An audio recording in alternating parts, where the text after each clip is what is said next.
Okay, good morning. Today is the first orientation for Chocolate and Diamonds for a Woman's Soul. And what I want to do today, a little bit, because this recording is going to go to all the folks that weren't able to make it, I'm just going to be really relaxed because I have had a tendency to be very, very stressed on video. So I'm just going to get over all that right now. Okay. We'll get over all that right now. Chocolate and Diamonds for a Woman Soul. I changed it to A. The first two volumes were Chocolate and Diamonds for the Woman Soul. I'm really into words this year, and I want to make sure that I've got the right words. And so I changed it to A. But nevertheless, this is the third volume in the series. The first volume had 104 co-authors and 5 corporate sponsors. The second book was focused on mothers, and it was celebrating the majesty of motherhood. So this one is going to be 100 stories, short stories of resilience, grace, and faith. Now, I've chose these 3 words because of all the women that I've ever met and everything that I've ever done, they have a story of how they bent. And resilience to me represents being able to bend so that others can thrive. And every one of us here today have done that in some way in our life. I bent when my son at 7 years old had seizures, and that's my story of resilience. But the story I'm actually writing about is about my husband's 96-year-old great-grandmother. And if any of you saw a couple of months ago, they called in the family. She was in the hospital. She was bleeding, and they thought she was going to die. She looked straight at my face, and she pointed to me. She said, "I've got 4 years left." And so I'm going, okay, so it is. You have 4 years left. In that night, when everyone was gone, she had the nurses to come in and give her the blood that she had denied the day before. The same day, she started eating, and the next day, she went home. Today, she's in a nursing home, walking around, pushing the other people who are in wheelchairs, helping them with their meals.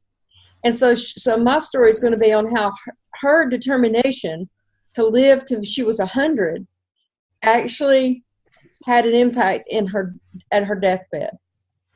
That's going to be my story. And then the stories of faith and grace will be when have you been in a situation of amazing grace where you had something happen to you that was so profound you couldn't explain it, and you've never ever told it before. The stories of grace will be about relentless forgiveness, about deep layers of gratitude and forgiving down into the layers.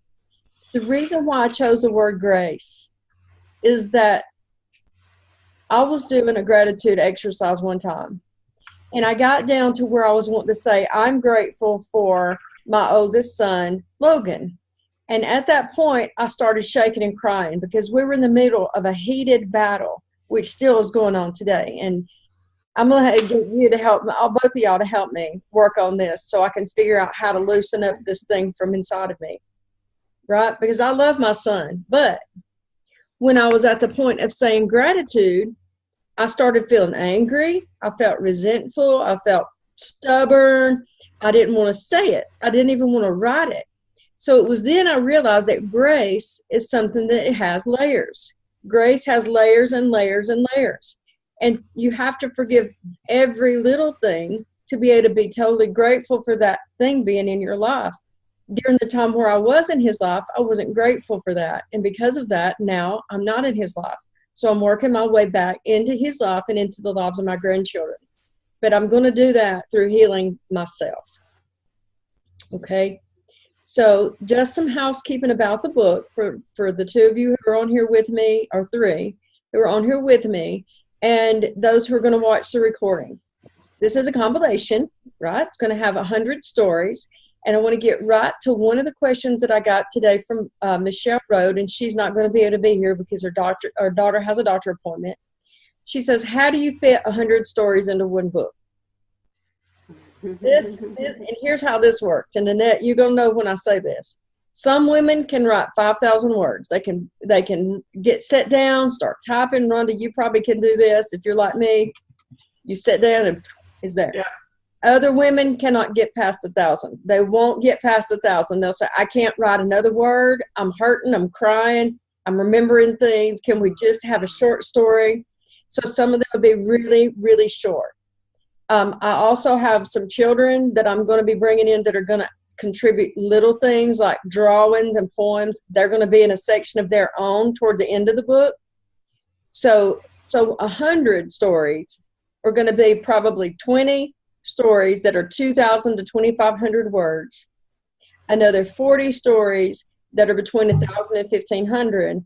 And then the back tail end will be the micro stories. The reason why I want to capture these is because one book I had 2 women who had cerebral palsy. They just basically told me what they wanted to say in the best way that they could, and they ended up taking up just 2 pages, but they were able to be in the book and be authors. So that's how we're going to squeeze 100 stories into a book. Plus, I make the book on a 6x9, and it is a 10-point font with a 24-point header. So the 10-point font makes a 2,500-word story about 5 or 6 total pages front and back. And a 400-page book is about this thick. So even if we get to 400 pages, it'll be about this thick. It'll be a good size book to hold in your hand. And the reason why I do that is because these self-help books that we have, like the Sedona Method or Wayne Dyer's books or the law of the Napoleon Hill classics, The Law of Success, they're about 700 pages on a 6x9. So 400 pages is a good book that means something. It is a book that people, that the women, what we want them to do is have these things to go back to and really highlight up, mark up, and keep with them all the time. So that's how we do the page limits. Okay, so the second thing that I want to talk about, I'm going to talk about one more thing, and then Annette, I think I'll bring you on for a minute because you have some lessons that I think you can share too. The one more thing, yeah, I'm sure of it. The one other thing that I want to talk about is the spirit of camaraderie and sisterhood as it relates to the word deadline. So deadline is a word I'd like to erase off of my brain because it's just such a hard word. What I would like to see is each of you pair up with one another and help support each other to get in some type of rough draft by November the 20th. It doesn't have to be perfect. It can be written like Annette did, written, marked up, checked up, scratched off, started over. Hey. You can take a picture of your notebook with your cell phone and text it to me. That's fine with me because that lets me see what you're writing about. And when those thought processes spin and they turn around to a different angle, that's where I want you to see that this is the most critical thing to write. If you feel like you need to check it off and scratch it off, I guarantee you that that's the part of your story that needs to be expanded out. So November the 20th, I want to see something from every one of you, just even if it's rough and raw, just that you've started, because that's when I start to do the coaching part that has nothing to do with writing. It's really kind of a secret. But when you start to write, Rhonda, you agree with me when I say this, when you start to write, you start to bring up things that you get to. Yes. Yeah. And it starts with the very first word. Writer's block happens before you write the first word. After you write the first word, you've obliterated writer's block, and you cannot ever have it again because you've started. And every single topic has at least 10 subtopics. Okay, so congratulations to everyone who's already signed up, because you also get my free memoir program that's going to happen after we launch. It'll be in the spring, but this is a book coaching program where you're going to have access to me to get that whole book out. And I've taken away all the excuses because I know everyone's on Facebook, and I've looked at the timelines, and I know that the story is already there in small posts all through Facebook. So that is the foundation of how anybody can write a whole book. If it's 100 pages, if it's 200 pages, if it's thin, if it's big, if you can go back to those thoughts that you had on a day-to-day basis and remember them, you can expand each one of those days, each one of those topics out. So Annette, I'm going to mute myself, darling, and I'm going to let you take it over for a moment. Oh, well, I'm unprepared as what to say. Let me think. Okay, my name's Annette Moore. Hello, everybody. I wrote my first compilation book September 30th is when it got published. And everything Carla said about the fear, the writer's block, the getting started, not knowing if you're going to have enough words on paper, not knowing is it going to be good enough? Are people going to like my story? Am I going to meet the deadlines? All of that. Yes, yes, yes, yes. I had all that. And I learned through the process. And someone in the group, I think it was Vicki Eyeball, she said, get a piece of paper, get a pen, just, shut yourself in a room in a quiet space and just write thoughts. Write, 10 to 15 minutes nonstop. And just get everything out, whatever's in your head. It doesn't matter if it makes sense, if it's a story or whatnot, but it's a starting basis to get the foundation of your topic. And then you just go back through and write and reread it and see what speaks to you. And once something jumps out at you, that's the basis of your chapter. Now you're writing a chapter, you're not writing a book. And when Carla looked at my rough draft, she said there's probably 5 more books just within my rough draft. And there were certain things that I wrote on paper that were like feelings and emotions and something that maybe I hadn't dealt with completely. That is probably not book material, but it's an indicator of something that I need to work on through myself. And when you're working with a team of writers, a lot of stuff comes up emotionally, and it's healing. And Carla and I found a connection through different things in our past that resonated with us, and we kind of help each other, coach each other, work through some personal things.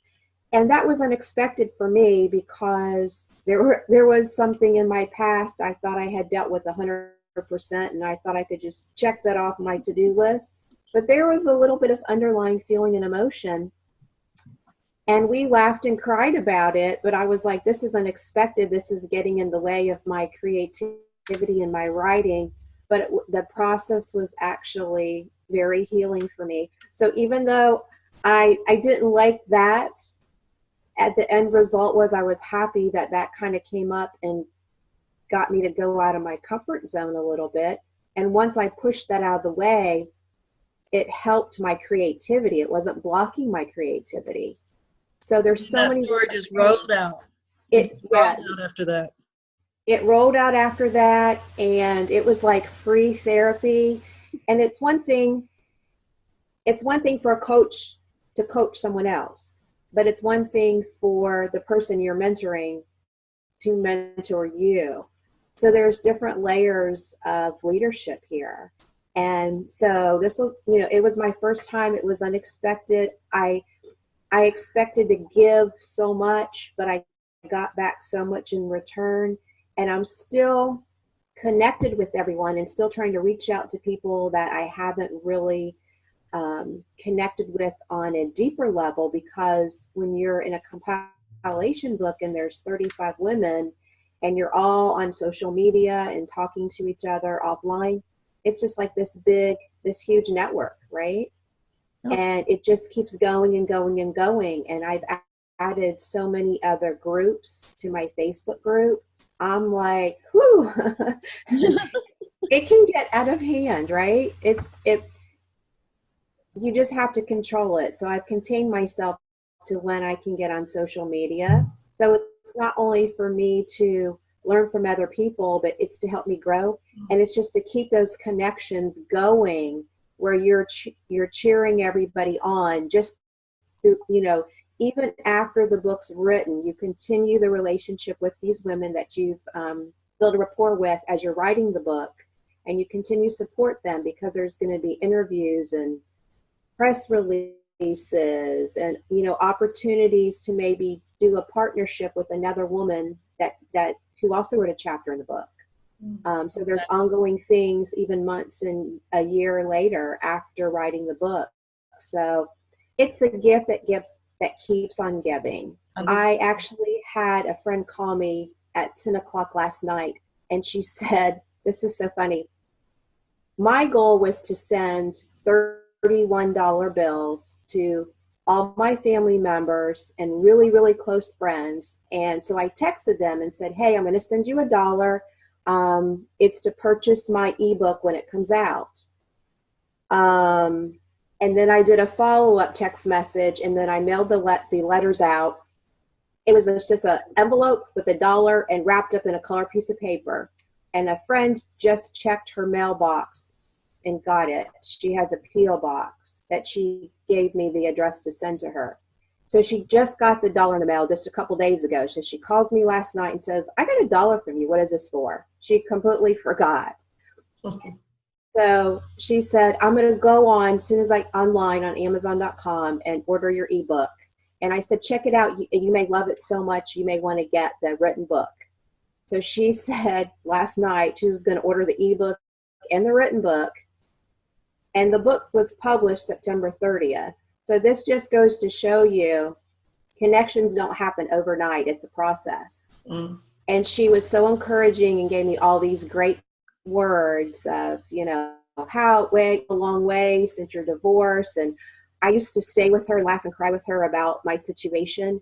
And so she knows my journey and that kind of mess that I was in a couple years ago. And so she's so excited to read it. But I wasn't just, talking about me. I said, it's a compilation book. There's 34 other women. And I talked about, some of the stories that the other women wrote.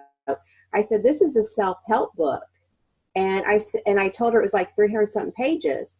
And she's like, oh, I'm not a reader. That's going to take me forever to read. And that's why you keep them forever. You just mark them up and take them with you everywhere you go. That's what I told her. I said, you look through the table of contents and read a title, whatever one speaks to you. You just read that chapter that day. I said, then you put it aside. And then if you slowly do that, you get involved with that chapter and that woman, and you make a connection. And I said, you just do this whenever you feel like it. So she was sold in on the self-help, the spiritual aspect of it, the different topics of the stories. And she was really interested in how I've developed relationships with these women all over the world. I would have never met someone in Australia or England or Canada. And, it's interesting how someone can just pop on social media and say, hey, how's it going? How are you doing with this? And, oh, I just read your story. I love what you had to say. Hey, I have a question about this. It's amazing. And it's just the connections. It's a learning process. It's growing you out of your comfort zone. It's making a difference and an impact on people's lives. Can I share another fast story? Sure. Okay.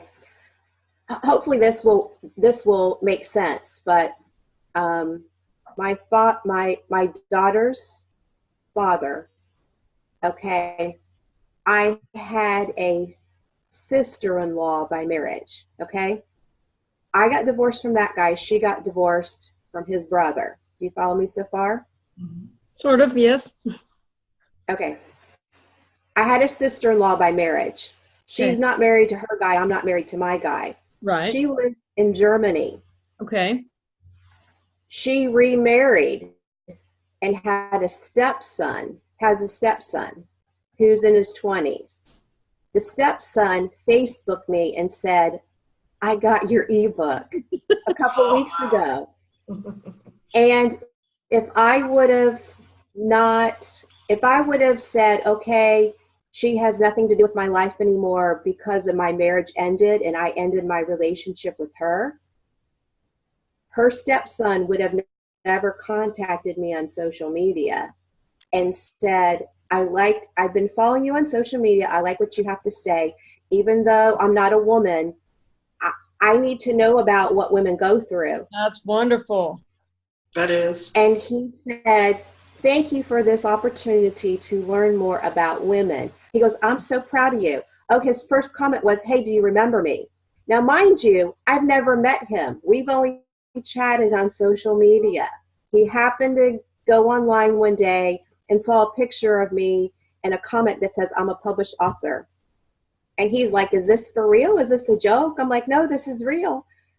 And so we just started chatting. He goes, I'm gonna get your ebook right now. And so we've been chatting. So I'm building another layer of a relationship with him because of the book. That's amazing. And he's curious about women and how they work and what they go through. And he's in his 20s. And I was just like, wow, what an impact. I had no idea. Exactly. And Rhonda, I know you probably didn't expect for me to put you in the hot seat, but it's okay. No. Rhonda's actually an author too. She sent me a copy of her book. I got it in the mail yesterday. We were talking about that when we first started. And I want to just ask you, when you first started having the idea of writing a book and putting it together, what all went through your mind? Well, what went through my mind was I have a Facebook group called Spiritual Laws, Theories, and Practices, and you're all welcome to come on it. So I'm out empowering people my own way. And I was talking about astrology. It's one of my passions. I love astrology. And someone was actually mad at me for saying, well, we're not there to attend one of your groups. So, what do you expect us to do? And I admit I was like offended by that. I'm thinking, how can I, change that? I can't. And so I was actually mad at this person, but you know what? I can go thank this person for making me angry because it made me sit down and write a book. I said, okay, if you get me here, I'll bring it to you. There you go. And that's really how it got started. I was actually, angry at somebody. But I loved it. I sat down and I was having my house work done, and it was like it just flowed out of me. It was just all there. I've never written before, and I had the best time writing that. I don't know if you even read the first page yet, but I'll take a picture of my markups when we get off of here. But my personality does come into the book, and I love it. I'm very excited. I want to learn more. I want to write more, but I have to go thank people who actually made me angry. Exactly. When got me all motivated. My first book is called Rock Bottom Chronicles, and it's over on Amazon. But I was, when I decided to write my book, I was having memories that were coming back into my body and waking me up at night with panic attacks, memories that were 25 years old. And I said, I've got to do something. I want to figure out how to write a book. This was before I even knew CreateSpace existed. So I started typing with all these doubts. I've got to get an agent, publishing company, whatever. Yeah. I met a girl on Facebook. She said, what are you doing? You can self-publish on CreateSpace. You don't have to pay anything. You do your cover there. You put your manuscript there, and you got a book. Yeah. And so then I was really scared because I tried to talk myself out of it through the process of thinking I had to have an agent and all this. And then somebody just gently says to me, no, you don't. Mm-hmm. And so I said, okay. It took me 1.5 years to write that book. On my next 3 books, 2 of them have been published. One of them is coming out at Christmas, How to Bend the Universe.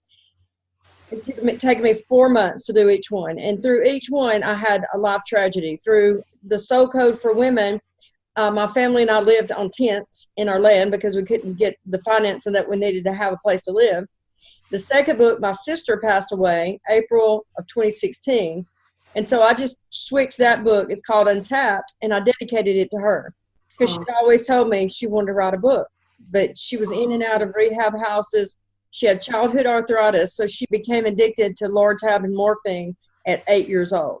Wow. And as she brought that forth into adulthood, then she was judged and, they try to put her in a square peg into a circle, and she just couldn't do that. And her soul was finally ready to go. When she passed away, I was not really sad about that because I knew her soul was in torment, but I did want to make sure that she had a book. So I plowed through that one and finished it in 4 months. It becomes easier and easier and easier and easier the more you do it. But the first time is the hard time. Mm-hmm. And that gets straight to, I have a caller on here. I'm going to unmute this caller. They're just calling in and see if they would like to say something. Hey there. I don't know who this is because I can't see you. Good morning, Carla. It's Tana. Hello, sister. How are you doing? I'm good. Sorry I'm a little late this morning. No, that's okay. I was too. I had a phone call. I had a phone call with a gentleman who's wanting to write a song for our book.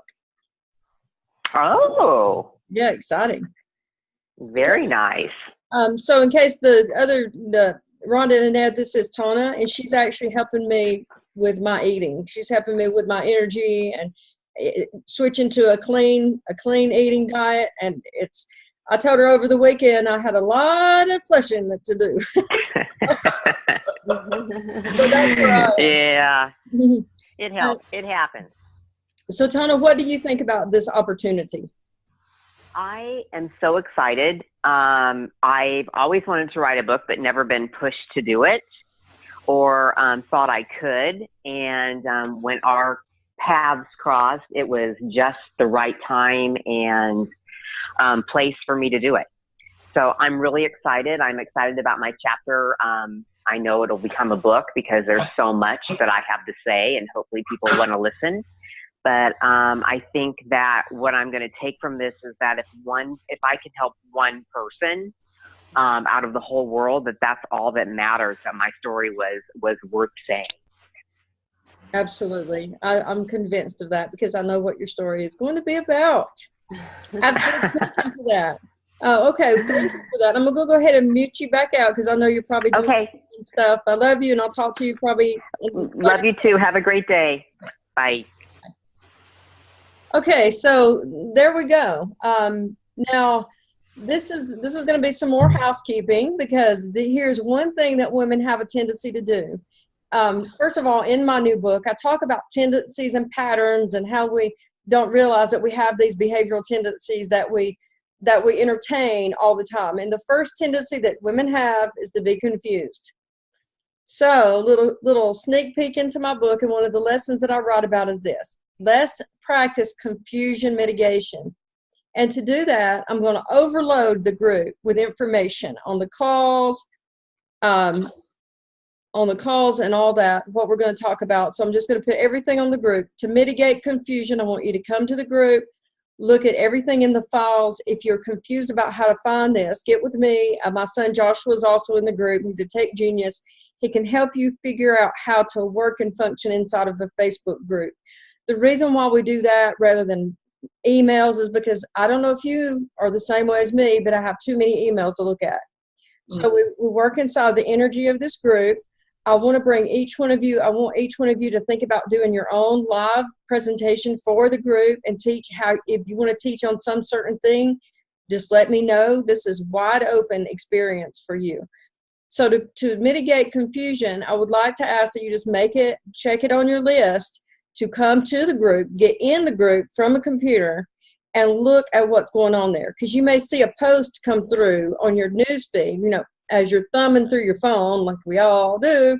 As you thumb through your phone, you might see a post, and you might think that post might be it. There might be 10 posts behind that you didn't see.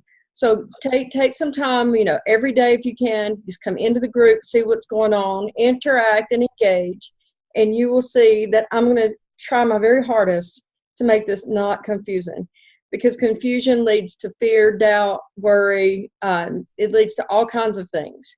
So I have about 5 minutes before Zoom will cut me off. I want to say the main details are this. Our official launch is March the 8th, 2018. That's International Women's Day. I have us already registered for their event directory. That means that our event, our book launch, will go through their global directory for International Women's Day. I chose this day because these books are about empowering women to release a story. The empowerment part is here in the soul. It's in the releasing of the story. Having the book is wonderful, but liberating a story from your soul is very wonderful. So that's my mission. That we're going to launch in Kindle format only. For the first week will be $1. We launch in Kindle to start with at $1 so we can get eyes on our stories. This gets you media exposure. This gets our book the opportunity to rise to number one and to do it quickly and to rise to number one in multiple countries. We already have authors in place from Australia, and Canada and the UK. Already, we've got Scotland, England, and 2 providences in Canada, and then Australia. So we've already got our global authors in place. Find them and meet them and get to know them, because their culture is different than ours. And it's so good to know what they're going through over there in their countries. So don't be confused. Whatever you do, don't be confused. Every question that you have can be specifically written and asked to me, and I'm going to answer it as fast as I can. If you need to ask somebody else, like if you want to reach out to Annette, she pretty much knows what we've got going on. My son Joshua, like I said, he's the tech genius. So if you need help learning how to promote or writing your posts or anything like that, get with him. And besides that, that's all that I want to talk about. And I think that's good for today. I'm so proud of myself. I did this by myself. All right, ladies, have a great day. You too. Thank you. Bye. Bye.